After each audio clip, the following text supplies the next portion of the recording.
Welcome to the Spotlight segment. This is a segment dedicated to interviews with developers or interesting happenings in the world of Android. And now for this week's episode, here's your Spotlight. Well, today though, we're just going to be talking about whatever that comes on our mind. But first, I want to talk though, guys, about the, some little things that came through. For example, we got the Android 16 Beta 3.2. Google pushed out another little update, little patch, ranging between 34 and 35 MBs. I think mine was like 34 point something on my Pixel 9 XL Pro. So if you're enrolled, you should have received that, or maybe this week you should get it. There were just like 4 fixes or 3 main fixes. One of them was exclusively for the Pixel 6 series, where the camera or something was having problems. And then the other one for the other devices was something that had to do with battery drain. In other words, sometimes if you're not using it, you may observe some battery drain, and Google fixed that. Then the other one, there was a little bit of some flicker somewhere. And then the fourth one was just general bug fixes. So that's what we have as of that Android 16 Beta 3.2. Another beta that has dropped finally is the One UI7Beta for the A55. Well, yesterday it was only available in South Korea, but I hope that it will reach other markets soon, or more markets soon. But this is an indication that they are moving forward finally, and they are going to release the stable. They're going to have the stable release soon. So I don't know anything about the beta, if it contains issues, but it's safe to assume that already the available issues on other phones, I'm talking about accessibility, they are still there. So because they're already on the stable version. And of course, don't think about anything Gemini related with respect to TalkBack. So, but yeah, it's good to know that it's finally coming. And of course, here it won't be reaching our country, the beta, I mean, because we are usually not included in the beta releases. But it's good to have this. I don't know if we have anyone who listens to us in South Korea, but congratulations on having the beta finally. So there is also a big update coming to the S25 series in the coming week. I'm not sure how it's gonna fix the accessibility issues, but it won't be just a security patch. So they say it's gonna be a big update. So let's see what happens. Well, Karen, I want to say that probably you guys, I think you're too good for dog food. So that's why they don't give you the beta. So I know you want to be on the beta, but Samsung, however, thinks that, no, we don't want to give you dog food. So I'm sure that you guys will get it too once the stable one comes through. This Android 15 for Samsung has been, I think, probably is the worst beta ever. Usually Samsung's not this bad, but this has been such an Achilles heel for Samsung, and I wonder what the problem is, but it's not been a smooth sailing. Devin, you have the beta on your OnePlus, don't you, or you didn't enroll? So I have the release of OnePlus's software. I'm not running a beta. I'm not sure how to get into that, but I am running Android 15, and they did release a new version yesterday that brings the release up to the latest security release of Android. So in other words, actually, your device already runs Android 15. Right, so that's really nice. Yes. Yeah, So it came with it when it was released. Oh, okay. Now, so I think though, knowing OnePlus, I'm almost positive that maybe when Google pushes out Android 16 stable in June or thereabouts, that OnePlus might jump on the beta maybe by at least maybe August. They're usually fast, in OnePlus. So it's a great device to have if you're interested in not only a great device but being able to jump on the newer OS iteration. Probably OnePlus maybe the best place to be. Wouldn't you say, John? You have the OnePlus 13 still, right? You didn't get rid of it, did you? Yeah, I still have it. So whenever the 16 beta comes out, I'm definitely gonna give it a shot. Start reporting my feedback. Yeah, we'll see if they fix the fingerprint reader. So the fingerprint problem is not just the OnePlus, though. Samsung still has that problem. I think, Devin, are you talking about the move up thing, or is Oh, there? Yeah, yes. that's what I was Move up, talking move up. Yeah. But don't you like moving up in life? I think I like moving up in life, sitting up on the rooftop. Yeah.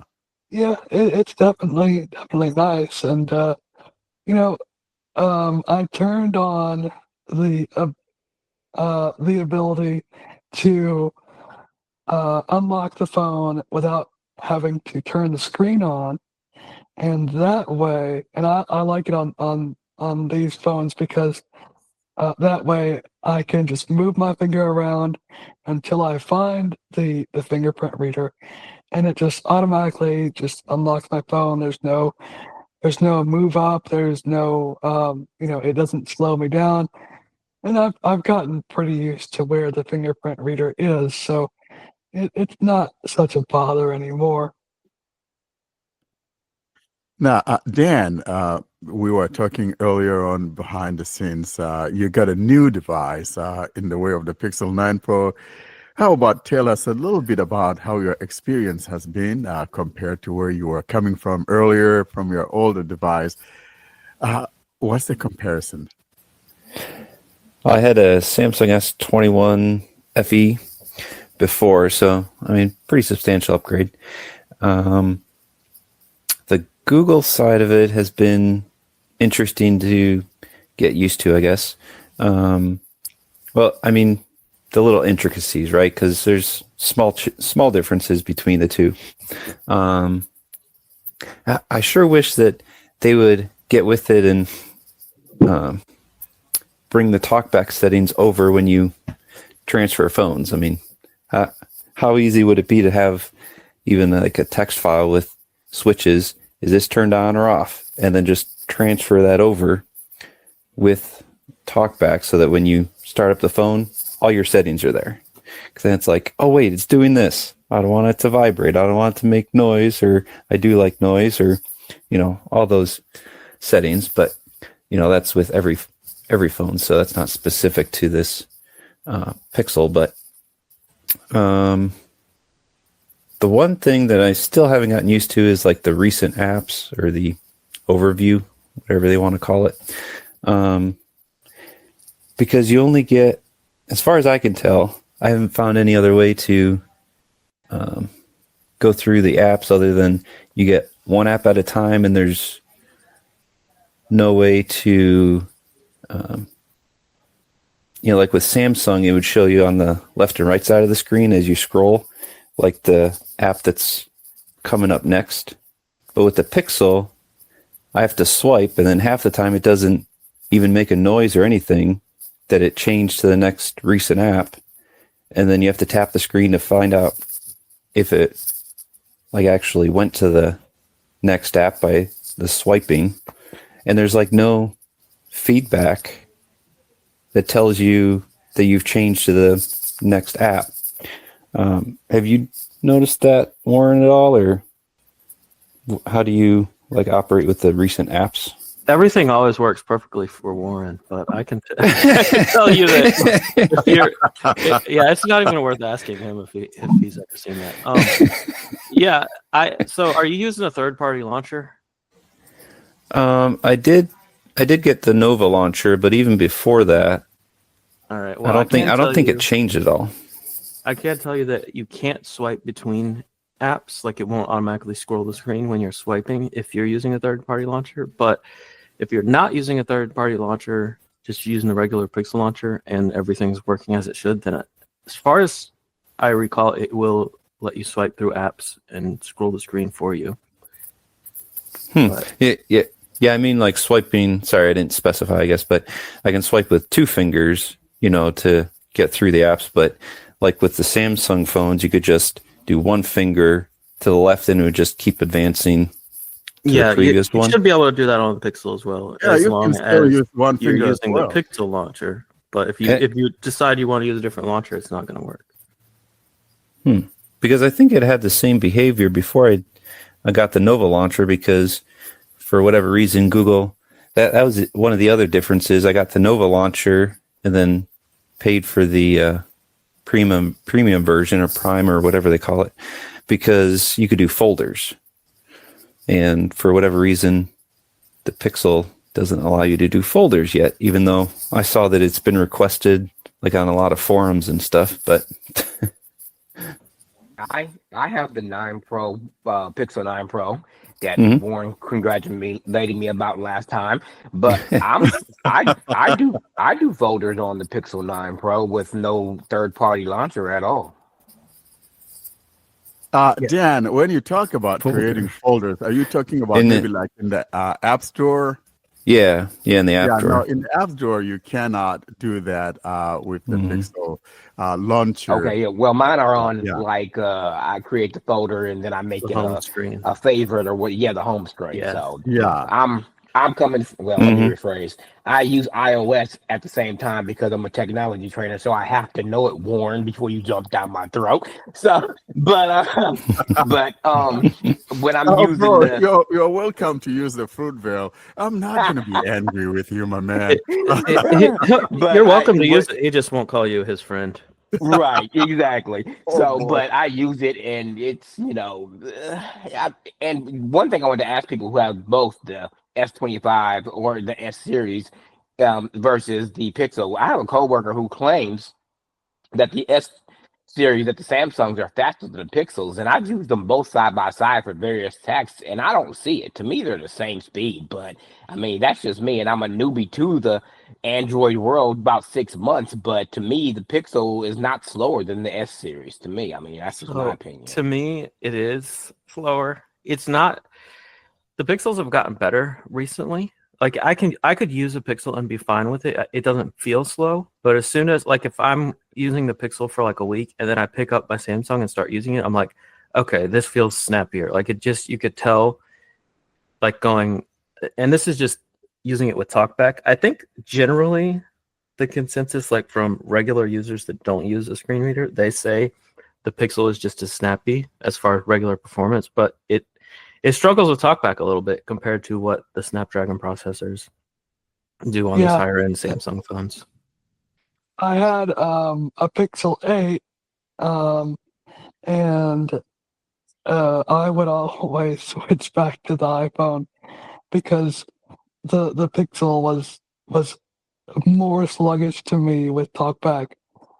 So I sold it to my boss for a bit of money, and got this OnePlus 13, and it is much faster. Like the only time I have pulled out my iPhone for personal reasons was to get rid of subscriptions that I had on the App Store.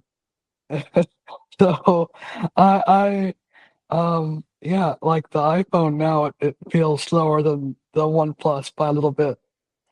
So I do think it's the Snapdragon processors, but also TalkBack's the way TalkBack should be fixed up a bit, optimized more to be faster.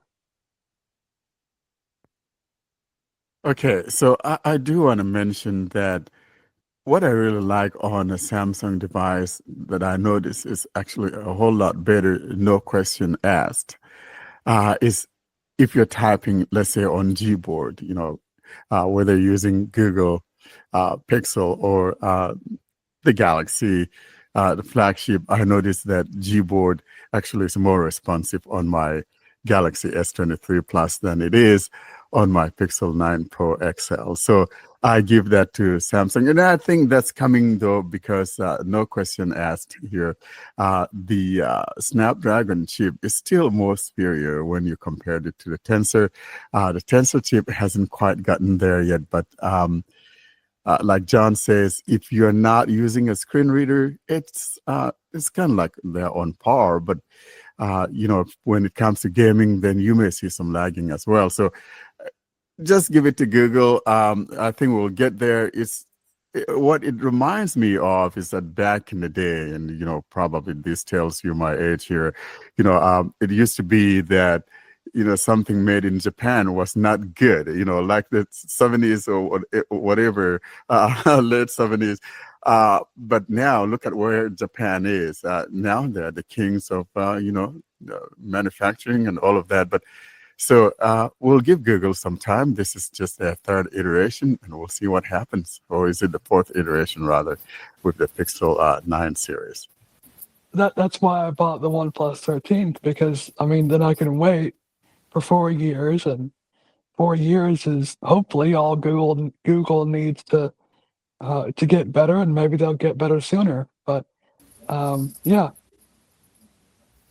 Yeah, I was just going to say basically the same thing. Like where we're at now, it's only going to get better from here. Just like with all these AI models and everything, where we're at now, it's only going to get better from here. So we hope to see more improvements, right, for the accessibility side as these companies continue to develop with accessibility in mind rather than just, let's bolt on accessibility after it's all done.